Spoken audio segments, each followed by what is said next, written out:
Hey guys, welcome to the after show for Bull, where we are reviewing season 1, episode 4, called Callisto. Stay tuned because we're going to tell you all about the crazy. The destination for TV superfan discussion, AFTERBUZZ TV. And now, let the buzz begin. All right, there it is. Don't want to hear what I have to say. Always. Hey guys, welcome. Come on, you have to dance. She said specifically she's not going to dance. Oh, thank you, Steven. Now I'm feeling it. There, you just need a little light. Get you going. Welcome, guys, to after show for Bull. We are here. I am back. Excited to be back. Oh, yeah. I like that beat right there. That was right on time. Right on cue there. Welcoming us. My name is Nadine, Della, Pelle. You guys can find me everywhere at Nadine DP3. And to my left is Oliver, Olivia, same difference. You guys can follow me on Instagram and Twitter at @thereal_O_G. I'm so excited. The real OG. That we haven't been back together in a couple weeks now. Reunited. Reunited. Excited to be here. Excited. All right, let's get right into it. Let's talk about our thoughts right now. Thoughts initially on this episode, because it was a little different than the past episodes. We traveled in this episode. We went out of the office, out of our little normal bullpen. Oh. You guys like what I did there? Oh my God. Because I do. So good. We left the bullpen and we went down to Kalisto. So what are your thoughts? What are your thoughts on Kalisto? What are your thoughts of the episode itself, about journeying out south? First of all, don't think I could ever live in a place like Callisto. You don't think you could live in Callisto? I just said that so you could speak to me in an accent. I don't know. So obviously we see it's a very small town, even smaller mines. We kind of, luckily Bull's kind of prepared for everything and he anticipates everything that's going to happen, but it seems like they're very simple people. Yeah. Very simple, and they're all like very close, and everyone knows each other. Are you from a town where people know each other, or like that, to that extent? Not to that extent. I mean, not. I probably wouldn't know my neighbors going on a fishing trip, but... Yeah, that was crazy, right? Yeah, that was weird. Was he like, I don't know what the guy's name was. He's like, Jerry, don't worry, we're going to make sure you get out on time for your fishing trip. You should just do this whole after show in an accent. Is it actually even good? I think everything I do is great, so I don't think it is. I'm your biggest fan. All right, there we go. The real OG gives the approval, so, maybe I'll just throw it in here and there. So this episode, though, it started off like I thought I was watching Grey's Anatomy with the opening scene. Oh, and I was like, wait, are we know. on the wrong channel? It was so dramatic. It was very dramatic. They're at an operating table, and then this woman out of nowhere comes up like a superhero and saves the person's life that's on the table. Superhero or angel? Ooh, you see that lead? Yes, I will go with angel. I will change it. The Angel of New York Sacred Heart, to be specific. So as we see, it's this woman, her name's Carrie Ketchum. She has developed this drug that helps hemophilia B. That's a specific one. I'm not really good with all the medical terms, guys, so I'm kind of like the jury in Callisto. We'll just say that. So she saved her sister with this drug that she developed in her own lab, and she's now being sued by this guy named, I always forget how to pronounce his name. Windermere? Windermere. I'm not sure of his first name. Yeah, Windermere. We'll just go with Windermere. It's very interesting. I don't know. Interesting name. We'll just throw that out. His name. So Carrie Ketchum and Windermere. So they're in a patent lawsuit with each other. He says that basically she stole his drug. And so Bull has decided to take on this case. And I think that a big thing about it, I think Bull kind of wanted to go back to Callisto because we find out that he had lost a case in Callisto, which I thought that Bull never lost, so did his entire team. And we find out that Callisto is a town where you don't want to try or be a defendant there because the prosecution normally always wins because, as we were saying, it's just such a small town. So it's in Texas, and he calls it the Circles of Hell. So what do we think about Bull being so anxious and so prepping everyone like a general, basically, to go down there? Do we think that he was, in the beginning, did you think it was a little bit overreacting? Or? I mean, he was kind of overreacting, but I think he enjoys a little bit of a challenge. Yeah. And since he anticipated it being difficult, he wanted to prepare himself and his team in every way because as we saw, like, no one was really prepared for anything. I thought at first he was overreacting, but when they land and it's like their space is taken away, their bags are mysteriously like their luggage is lost, then I realized the seriousness of it. Yeah, and I even quoted him. He goes to the team before they leave, he goes, "I am your general and I am in full command." And I was just like, yeah, okay. Like, calm down, boy. Like, calm down. We're just going to Callisto. But they get there and he makes Cable stay back. Cable gets a little upset with that she has to stay back, but everything he does we're now realizing is kind of for a purpose. I mean, you do need one of your big team members to stay back. Someone needs to stay in the bullpen. True. Keep Bull in line at the bullpen. I'm just gonna keep using that all night.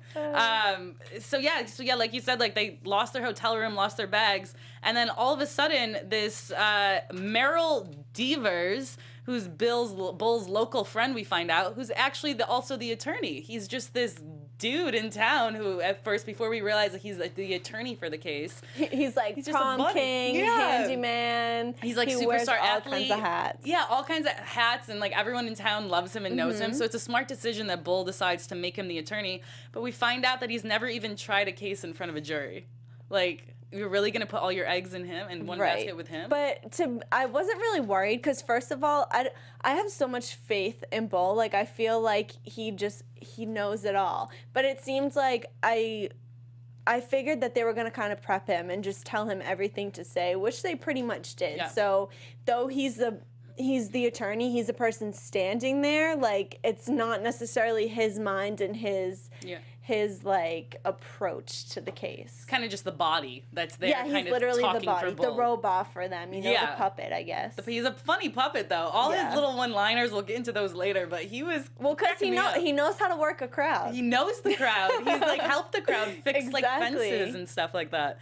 But what we also see in the town of Callisto, which I think is so crazy, that a law firm called Bender, Lindsay and Partners, they are just all over town. They have their branding everywhere, which I think is strange for a law firm. I could see like other other industries, like maybe alcohol like industries or that type of thing, but not a law firm to be so even on coasters at the bar to have their branding on. I'm not sure. There's something very similar in my hometown actually. I'm not sure if they're a law firm, but there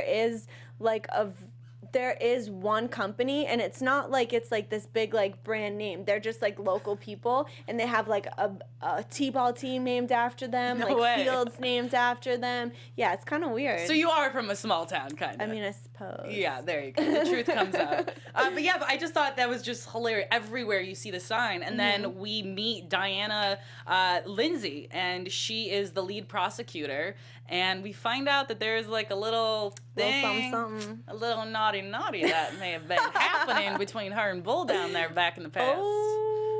And she talks about like, I'm happy you like shaved. What did she call it? I forget what she called his mustache, but she referred to it in some weird term because she said that the whiskers tickled her when they kissed. Oh, I know. And I was like, oh goodness, I don't want to. A little uncomfortable. Yeah, I can't. I don't want to hear about whiskers tickling. No, something I don't want to look at. So anyway, so Merrill takes them because they're not able to stay anywhere else. So he finds them a barn to stay in, and the barn is also where they set up all their tech. They basically brought the bullpen there.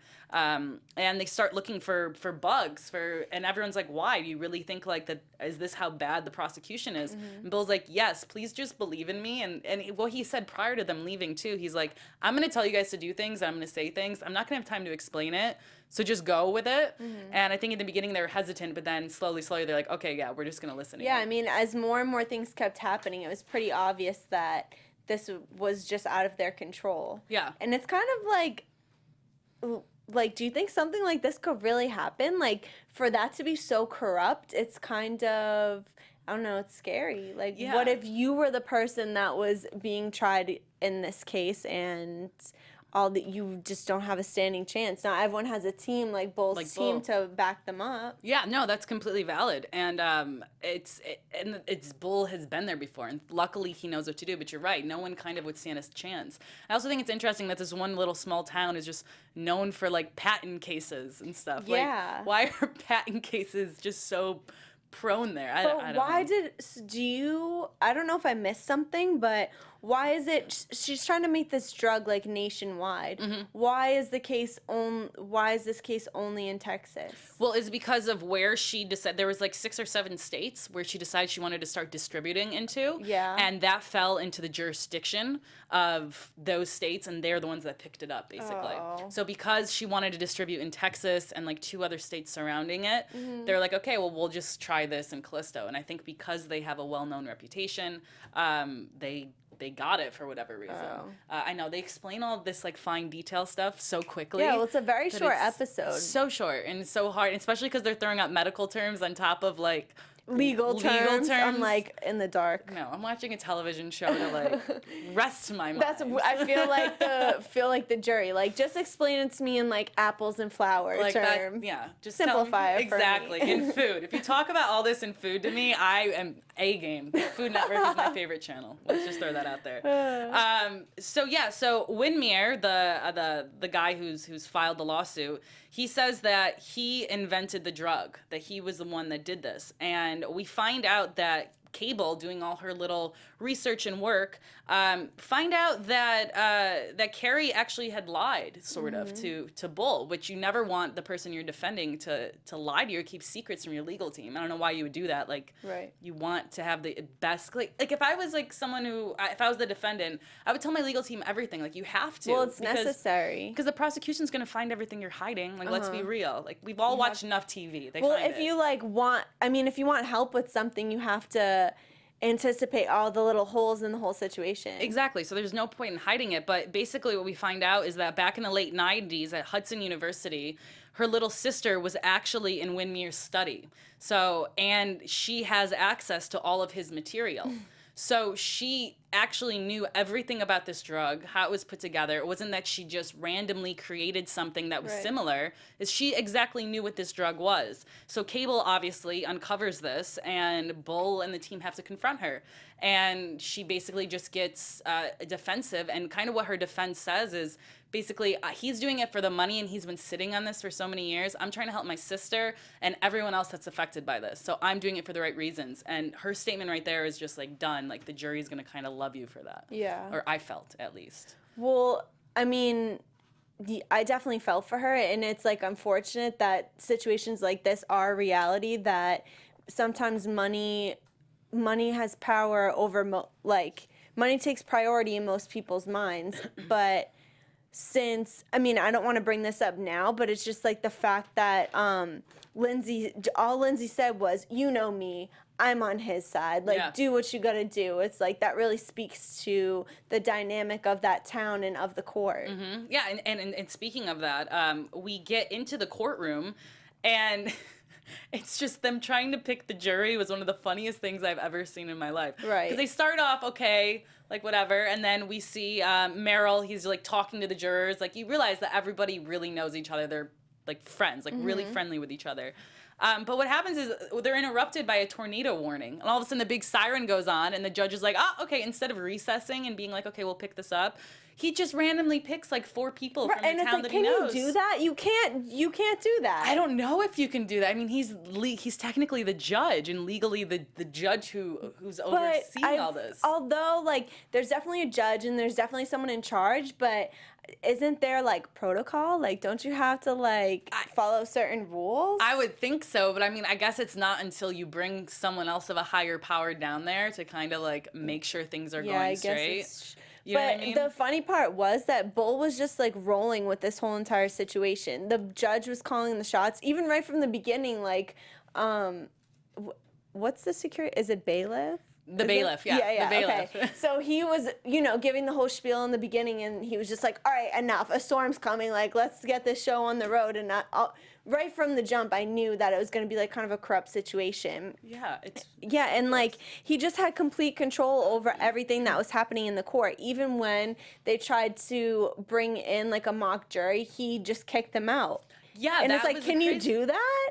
I mean, I guess you can. Like, that's what I don't know. I don't know the legal aspects of it, but I know that the judge is like the leader of the courtroom, so he has to say everything that happens in there. I mean, we stand up when he walks into the room, so he is like the dictator of the courtroom. So he has all the rules. But we find that out that no mirror jury is going to be allowed in this case, which is what's the heck is the point of Bull being there if they're not allowed to do what they're there to do, have a mirror jury. So I just find, I don't know, I just found that interesting and odd that Bull took on this case knowing full well that he wasn't going to be able to do what he's good at doing to help the case. Well, so I think he took it on just because he wanted to go back. Exactly. Like, I think that he knew that it wasn't going to be like the typical situation that he's usually put in, but he definitely had something to prove, and maybe he went back just to like prove a point. Just to see if he could win. He just obviously seems like someone who doesn't want to lose, very competitive guy, and he had a lot of unfinished business back then. Right. But what they realized, what Bull and the team they need to prove is that it wasn't the obvious aspect. That if it wasn't obvious to put both parts together in his study, if he didn't like specifically say that this part goes with this part to create her product, then she can win. So that's what they have to prove. And then we realized that the jurors that were picked, only 3 of them have an education past high school chemistry when it comes to science. So I mean, I have an education past that, but it probably doesn't even matter because I still wouldn't know what is going on. I mean, would you? No. I don't know how blood clots, and I don't really know about like the oxygen and I mean, like, I'm more of a creative than a technical type hence of we're person. Here chatting about and this here stuff we are not figuring out molecules and drugs. I'll go to my lab later. But it's crazy. Yeah, and even like cases that are like murder cases and stuff that the jurors have to sit there for like months and listen to and stuff. I don't know. Like that's how I'm gonna get out of jury duty for one of those things. I'll be like, I'm not gonna understand anything. Like, I actually went to art school, so I don't really know what you're talking about. You don't want me here. And Lindsay, she's just being completely just like, she specifically goes, this is my town, my people, my jury. Oh, she's sassy. She has attitude, but she knows, because I would want to be a lawyer there too. I would win every case she if that's owns what, everything. Like, that is kind of good for her. That's kind of her attitude. She's a boss. She kind of controls an entire town. Got it going on. Which is kind of amazing. I mean, it's great in her favor, but anyone up against her is just sorry. Yeah, right? You don't have a chance. Exactly. So now we go into opening statements.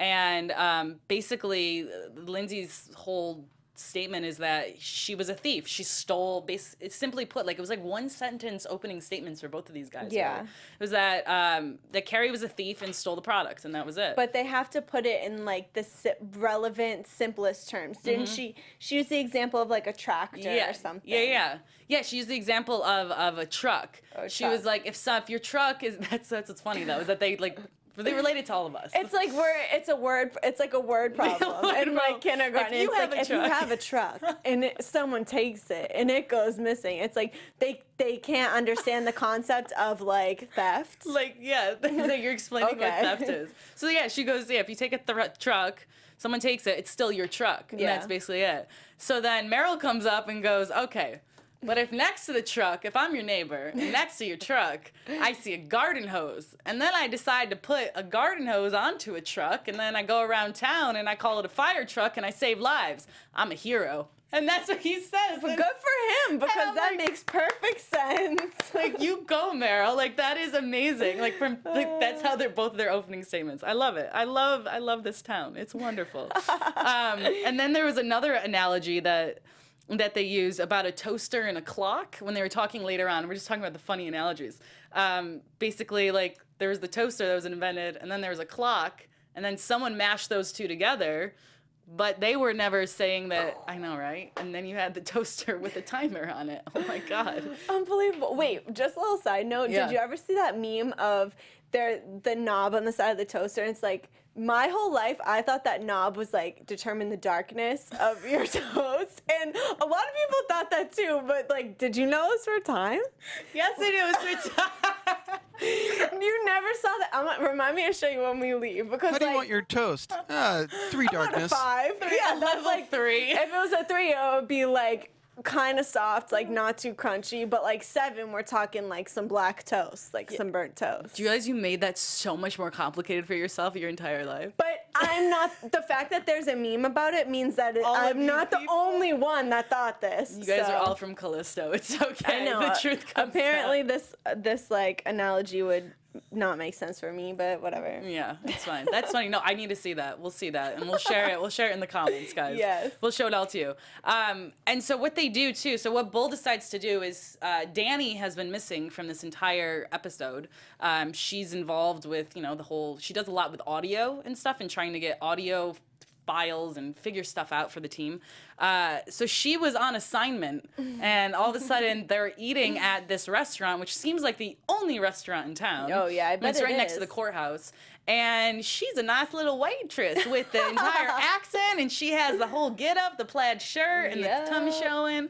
And she is doing some full on like FBI infiltration into this restaurant so she can try and see what the town is talking about, because if they're not allowed to have, which I think is interesting, because I think that Bull already knew that they weren't going to have a mirror jury, because he had put Danny there prior to them even going, so he already knew that it was going to fail, but he just went along with it, which is interesting. It's interesting that he's just kind of rolling with the punches instead of fighting it and being like, this is corrupt, like we're not following the law. He's playing their game. You get what I'm saying? Yeah, he's I think, and we realize towards the end too, which we'll talk about, but he's doing it because he's trying to just, I mean, he is a psychiatrist. Like he knows how the mind works, so he's doing kind of reverse psychology on them in a sense, and he's making them think one way when he's actually gonna do another thing, I guess, and get another answer out of them.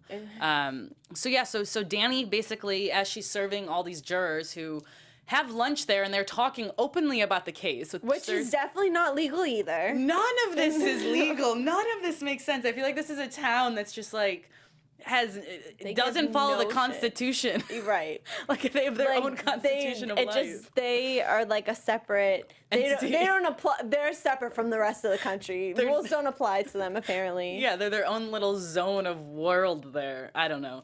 But yeah, so she basically overhears them a few times, and they find out that the jury prefers Lindsay still over Meryl, even though Meryl is so loved in the town, but Lindsay has coasters, and Lindsay has billboards and signs. That's when you know you've made it. Like, you have a coaster. Now I'm just going to print coasters in my face. And like plant them at bars. That's how you pick up guys. You're like, it's kind of brilliant. It's a coaster with my face on it. And just like the number. That is kind of... Business cards, coasters. I'm actually gonna do that and like see how many calls I get or something. Like, that's funny. And do a few. Like, one can be like all businessy, and like one can be lawyer, doctor. Test it out. Like which trade would get you the most callbacks. And I'll get like 6 phones, and each trade goes to a different phone. Let me know how that goes. Yeah, we're gonna do all of this. Don't worry, it's gonna be great. I'm gonna get Bull on my team. We're gonna have fun. So she's getting all this analysis, and that's how they're basically, because they don't have a mirror jury. That's basically how they're figuring out how the jury's leaning and who's gonna vote what way or the other. So it's a very authentic mirror jury, I guess, because there's no mirror. It's just the jurors and what they're talking about out loud illegally. So what happens is one night they all decide to go out to the bar, and everyone's there, and Meryl gets very, very drunk because Lindsay knows that his weakness... She's so sneaky. His weakness is shots, which I mean I think is everyone's weakness, I will say. So rookie mistake, Meryl. Like, why you can't be doing that? Why are you drinking? Why are you having shots? And it's interesting too. It all shows once again that Bull was doing this all on purpose. Instead of Bull being like, oh no, he shouldn't be drinking right now, or no, we shouldn't be at the bar. He's just letting it all happen just so that she thinks that she's winning this game. Yeah. When she's not, Bull's in control. Is he in control though? I don't know. Yeah. When you wake up without your pants on, are you in control? Can we talk about that? I'm not sure. I don't really know. There was a cow next to him too. He wakes up in the middle of the lawn with his pants off and a cow. Like, what do you think when that happens? So, I mean, you don't know what to think. Like what? Like how? Like you don't really know. Oh, sipping on gin and he rode the cow as that song played. I'm back into town. No like a boss. Like no, a but boss. did she take his pants so she could take the book? Yeah, Why'd she take his pants? Or just to spice up the situation? I think just to like make him walk through the town with no pants on, and people are supposed to like respect him, and no one knows who he is. Yeah. I think that's kind of what it was. Yeah, because if you want the book, you can just take the book. That's true. Yeah, I don't know. So that night though, I love that they're bringing Meryl back to the barn in a wheelbarrow. Oh, I know. You know how heavy that wheelbarrow must be? Like, I have to like a human in there. like put mulch in that and stuff for my mom, and I help her with landscaping, and that's heavy. And then a human body, man. I don't know. Can't say I know what you're talking about, but I believe you. Never done put it a human in a wheelbarrow before No. and dragged it unconscious. I mean, there's a first time for everything. Yeah. So. Yeah, okay. All right, that's what you say. So they bring Meryl, and they find out that the barn was broken into, and everything was just destroyed, and the computers are kind of funny, though. They all had the same thing, and it was just blinking. Yeah. I was like, come on, guys, you could have done, like, turn a few off. And the papers are, like, spread everywhere with their, like, logo on it. Yeah, it was like a perfect Nicely mess, kind of. It was a perfect mess, exactly. It was a perfect, like a very staged mess. I don't know. I don't know why I'm so like intrigued by how they set up that mess, but how do you really make a mess? Anyway, so they found out that everything was taken. Laptops were stolen. His book was taken. So we don't know if his book was in his pants or if his book was there. Right, but I also want to bring up that the whole entire book was staged, and I wasn't understanding what he was setting up, but he asked for what's the football player's name again? His assistant, whatever. Oh, yeah. It is. I wrote a Chunk. Chunk, yeah. That's his name. He always has a book on him, and Bull asked for his book, and he was like, "Oh, you're finally taking notes," and he just stood there pretending like he was. So she thought that his plan was in this book, but then at the end of the episode, did you see it said like bullshit? Inside the book, and I was like, yes. It says bullshit. It's so clever. It's so amazing. I love that they made him Dr. Bull, because there's so many little things you can do. I know. Like bullpen. Hey. And the Bulls theme song. Thank you, Steven. Yes, thank you. That was great. I look up. You're not up there, but thank you. The engineer gods. The engineer gods. So yes, and then Bull, like we said, he's in the middle of a field next morning, and they all meet at the restaurant. And Bull, I love, just goes straight to the restaurant with no pants on. It's not like he goes to the barn to try and get more clothes or anything. Doesn't care. He does not care. And they all show up, and everyone looks hungover. And Carrie's just like, is this my team right now? Like, this is what's happening? Like, 3 of you are hungover. You don't have pants on. You're so obsessed with food right now. Right. Nobody's going to help me. And he's just sitting there like, yeah, this was all intentional. And I didn't believe, did you believe him there? Or did you think he was just covering up? It's hard for me to believe that waking up in the middle of fields with no pants on next to a cow is intentional, but apparently it was. Nicely planned. Yeah, I guess some people, to each his own. Is what we've realized. So he says it's all intentional. Intentional. I was reading another word here. So while they're there, though, the strudel recipe theory comes to fruition, I guess. I did not know where he was going with that at all. I knew when he picked it up and took it that something clicked in his head, and I was like, that's the only reason he's leaving, unless he just wants to really just savor this moment with this strudel and weird, I don't know. Anyway, so the strudel recipe theory, it was basically the different parts of the strudel, what's made, like flour and apples and etc., whatever else is. Cinnamon, sugar, eggs. Yeah, there you go. The rest of it. See, I'm gonna make one when I get home. See, because you pay attention to food. When food's on the television, you pay attention. I fell into the trap. You did. You see it work. Now you know how to make a strudel.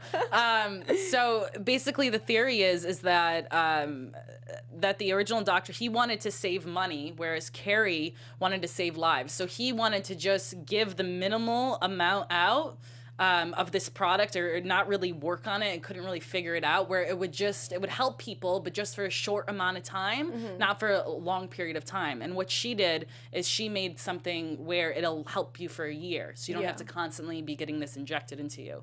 And so they tested this theory out on kids, we realized. Instead of being able to have an adult mirror jury, they had little kids, which was so sweet. But the kids were so smart. Yeah, they're right. He was explaining in this. He's like, so he simplified it as like you could either make apple juice or you could make a strudel. And Windermere chose to make apple juice, whereas Carrie chose to make the strudel, and then they just dropped it down like, so basically he just wanted to save money and she wanted to save lives. Yeah. And they were like, got him. Done. And it's so interesting because these kids are growing up in this town. Mm-hmm. So and how they're are they smarter than the adults. Like, who says that millennials aren't smart?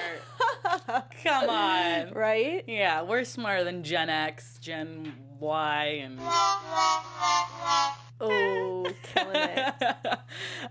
So strudel recipe works, and they decide to basically, test this out in court as well, and it works. And as they're entering into there, though, we see that most of Bull's team is gone, and it's just basically Bull and Meryl. And they wanted to show that they were like defeated, and they told Lindsay that, yeah, we're gonna lose. There's nothing we can do. And she's all like excited with like the hair blowing in her wind. She seems like a smart woman though. How are you gonna fall for that? Yeah, I don't know. And come on, girl. See, because she thinks because he really fell into it because they had that whole love. That's what happens. You can't never get too cocky. No, and she thought she was being. I bet you she was taking water shots too all night. Probably. She definitely. She had it all. She probably roofied him. Yeah. Well, clearly she did something to him. So then they go through, the end, and as they're at closing remarks, there is another tornado warning. And so she quickly just says, she's just like, me basically, and he didn't do it, and she stole it, and that's it, and like sits down. She thought that's all it was gonna take. Yeah. Like, you know me, I know him. Let's wrap this up. Literally is what she said. And then as soon as it's time for Meryl to give his closing, the tornado. Wait, what did it sound like? With this too, there was a hand motion. A fake hand just came on screen and just did that. All right, so the fake tornado is what they think is a real tornado, and then we see Cable. This is the best part of the entire episode. Cable is doing a fake weather report at the bullpen in front of a green screen, and there's like a hose pouring on her, and there's wind, and she's pretending she's a reporter. But did you realize they kind of foreshadowed that in the beginning when she's like, "Bull, I can't predict the weather. Like, I can't control the weather." Yeah. And then later on, she did. And she actually did. So so they did that, and they used that video to. It's crazy social media and what people will believe. And I know. They had a fake station on that. She's like, it's even on Twitter. Yeah. And it's like, oh. I forgot everything on Twitter is true. Exactly. I mean, also, she's a lawyer. Millennials, we would know that. We kind of rock. We kind of rock. Cable's kind of my hero. I know. She's so awesome. I love her. So cool. Like, she just puts her feet up and does her work and eats, and that's how I am at work, and I love it. I love it. I love you, Cable. So that's the other thing, though, is Lindsay just, like, automatically assumed. She's like, look, yeah, it's on Twitter. It's like, you're a lawyer, honey. Like, I don't know how she made a name for herself. Whatever. It's fine. So this is all staged in order to get everyone into the little tornado safe house bunker. And we have Carrie and I can never say his name. Windermere. I don't know why it's so difficult for me. It's not that difficult. So Carrie and Windermere into a room together, and they have the bailiff in on this too. Because he was texting, Bull texted the bailiff, and then didn't Bull text the bailiff saying now? And then who? Oh no, he must have texted Cable. That's who he texted. And Cable rigged she rigged like the storm alert, which is why everybody's phones are going off. Because at first I thought that he texted the bailiff, and the bailiff was now on their side because he was. Yeah, I could see why that could get confusing. It just all happened at. It's my fault, guys. The same time. There wasn't food there. I wasn't paying attention. Okay. So anyway, they're down in this bunker, and everyone gets to hear the actual truth of Windermere and Carrie, and how Windermere's kind of like, hey, that's kind of amazing what you did. Don't you also? You're a doctor. You're an intelligent man. You fell into that trap. Yeah. But I mean, after I kind of felt bad. Like I sort of felt bad for him, but at the same time I didn't. It's like maybe you're kind of doing it for selfish reasons. You just want money, but he did like he paved the road for her to become successful with this drug. You know what I mean? He started it and he created all these elements, and all she had to do was put it together. So really fair to say it was kind of his, but his intentions at first weren't good ones. Yeah, but I mean, also though, he's been sitting on this for like 17 years, and people have been like dying and Right. stuff. So you have to have people's best interest, but Yeah, but I could see if he had been working diligently for 17 years trying to figure out new ways and methods and trying to put the pieces together, and then he still couldn't do it, and then someone just swooped in and took it. That's one thing. Right. But if he just did nothing with it, like someone needs to do something with it. yeah. So anyway, so they chat, and it's actually really nice conversation. That's what I mean. I can't very believe sweet. he just like fell into that and Yeah. Compassion. Yeah. Takes over you. Like, I don't know. Sometimes, like, yeah, he was in it for the, like, he was upset and for the money, and then just hearing her and hearing the true story about her sister. They didn't really set him up to be a bad guy. We didn't even hear really anything from him during the whole entire episode. Yeah. It was, You're I right. feel like Lindsay was more of the villain than he was. Yeah, because she rules that town of Yeah. what Bull calls hell. And he pretty much didn't say anything. And then it was his decision to just drop the whole entire case because at first I was kind of skeptical that he really, cared about her sister, Kiera, but then, I mean, he really did genuinely care about her. Yeah, and it works. So, yeah, so he decides, he's just like, hey, to Lindsay, like, I don't want to do this anymore. Right at closing arguments, too. Right. Like, that's when you're, like, it's crazy. And I love that she didn't fight him on it, either. She was just like, okay. But wouldn't you think that she would want, like... She would put... But at that point, it's too late. Yeah, I guess. I don't know, I thought she was going to put pressure. I thought that was more her type. So, yeah, so then basically Bull wins. In the case, I mean, did they win, though, technically? If there was actually no say if he dropped it. He, surrendered. He surrendered. So did Bull technically win? Or does Bull still have a loss there? Like, did he even out, or is he still a loser down there in Kalisto? It's hard to say. I don't know. Because... he did all this work and it seemed like he had it in the bag, but then he didn't even have to apply anything. Yeah. And I bet she probably had a feeling she was going to lose after he pretty much admitted to rigging the whole entire storm. So she probably figured that something was up his sleeve and she wasn't going to push it. Yeah. Yeah, I don't know. It was crazy. It was a crazy ending. I didn't see that coming. No. But I liked it. I liked that we got out of wherever New York. they are. Yeah, Got out of the city. Got out of the city and went down to Texas. So it was a good little change of pace. So final thoughts on the episode. Overall. I don't know. It was good. I'm not sure how realistic it was. I would like to see, like, the other episodes, I felt like I was learning things from them, and I guess I still learned from this episode, but some things were kind of just like spoon-fed to you, which I would prefer something that makes me think a little bit more. Trying to figure it out yourself. Yeah, Yes. no, I feel that too. We did learn that Bull had a mustache. Yep. At one point, which is Very important to the storyline. very important and very non-flattering No. for him. So, yeah, I liked it. Like I said, I liked that we left the city and, we got a little bit into our Texas roots. So that was great. All right, well, I think that's it for this week. And excited to see where they take us next week. So be sure to like us on iTunes, follow us on Twitter, do that Comment whole...